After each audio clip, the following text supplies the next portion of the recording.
Дорогие любители ретро-мототехники, сегодня вы вместе с нами машете руками от восторга, ведь вы на премьере в сети интернет. Бельгийский военный мотоцикл образца 1936 года FN 1000.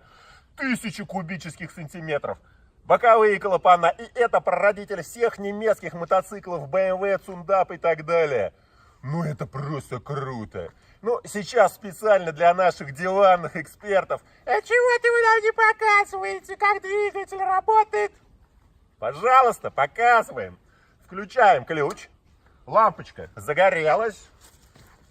Отводим военный механизм блокировки рукой. Резким движением.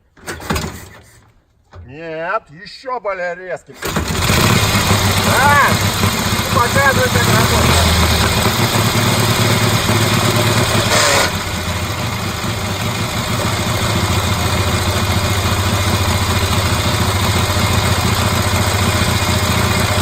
Пометишься.